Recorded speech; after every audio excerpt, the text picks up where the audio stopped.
ఈ వీడియో చూసే ముందు ఒక లైక్ కొట్టి జై దుర్గా భవాని అని కామెంట్ చేయండి. దేవుని పూజలో ఖచ్చితంగా పుష్పాలు ఉండాల్సిందే. అయితే మనం ఇంట్లో దీపారాధన చేసేటప్పుడు కొన్ని రకాల పూలను మాత్రం దేవుని పూజలో ఉపయోగించకూడదు. పూజకి పనికిరాని పుష్పాల గురించి ఈ వీడియోలో తెలుసుకుందాం. బంతిపూలు చాలా అందంగా ఉంటాయి. ఇంట్లో ఏదైనా శుభకార్యం ఉంటే తప్పనిసరిగా బంతిపూలు ఉండాల్సిందే. కాని ఇంట్లో పూజ చేసే సమయంలో మాత్రం బంతిపూలను ఉపయోగించకూడదు. దీనికి కారణం ఏమిటంటే బంతిపూలు పురుగులను ఆకర్షిస్తాయి. కాబట్టి బంతిపూలను దేవునికి సమర్పిస్తే దేవుని దగ్గరకు పురుగులు వస్తాయి. కాబట్టి దేవుని పూజలో బంతిపూలను ఉపయోగించకూడదు. గన్నేరు పూలతో దేవుడిని పూజిస్తే వ్యాపారంలో అధిక లాభాలు వస్తాయి. ఎర్ర గులాబీ పూలతో దేవునికి పూజ చేస్తే మీ ఇంట్లో ఉన్న కష్టాలన్నీ తీరిపోతాయి. మీ ఇంటికి ఐశ్వర్యం లభిస్తుంది. నేల రాలిన పువ్వులను దేవుని పూజలో సమర్పించకూడదు.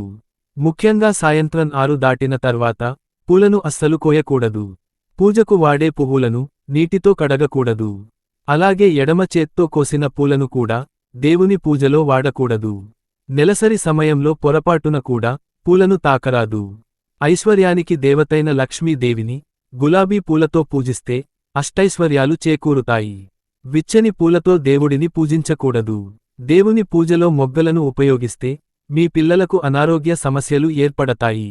దేవుని పూజలో విడిపూలను ఉపయోగించకూడదు. విడిపూలు కన్నా మాల కట్టిన పూలతో పూజ చేస్తేనే మంచి పుణ్య ఫలితం లభిస్తుంది. సువాసన వెదజల్లే పారిజాత పుష్పాలంటే వెంకటేశ్వర స్వామికి చాలా పవిత్రమైనవి. కాబట్టి ప్రతి శనివారం రోజున పారిజాత పూలతో వెంకటేశ్వర స్వామిని పూజిస్తే స్వామి మనసు మంచులా కరిగి మీ ఇంటికి సిరిసంపదలను ప్రసాదిస్తాడు. అలాగే జిల్లేడు పూలతో శివుడిని పూజిస్తే తొందరగా కరుణిస్తాడట, తొలగిపోతాయి. మహాశివుడిని మారేడు దళాలతో పూజించడం వల్ల కోరిన కోర్కెలన్నీ వెంటనే నెరవేరుతాయి. దేవుని పూజ కోసం పూలు కోసేటప్పుడు చెప్పులు ధరించకూడదు. పూజలో వాడే పువ్వులు క్రిందకి వంగి ఉండకూడదు. మల్లె పువ్వుతో దేవుడికి పూజ చేస్తే మీకున్న అనారోగ్య సమస్యలన్నీ పరిష్కారమైనట్టే. మంచి ఆరోగ్యం ప్రాప్తిస్తుంది. కొంతమంది తమ ఆర్థిక పరిస్థితులను బట్టి పూజకు వాడే పువ్వులను కొనాలంటే ఎంతో కష్టంగా మారుతుంది.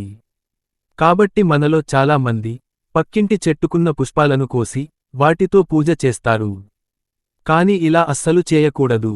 ఒకవేళ పక్కింటివారి పువ్వులను కోయాలంటే తప్పనిసరిగా వారి అనుమతి తీసుకోవాలి. వారికి తెలియకుండా పూలను కోస్తే మీరు చేసే పూజలకు ఎటువంటి ఫలితం ఉండదు. పక్కవారి పువ్వులను కోసి పూజ చేస్తే మన పూజకు వచ్చే సగం పుణ్యం వారికే చెందుతుందట.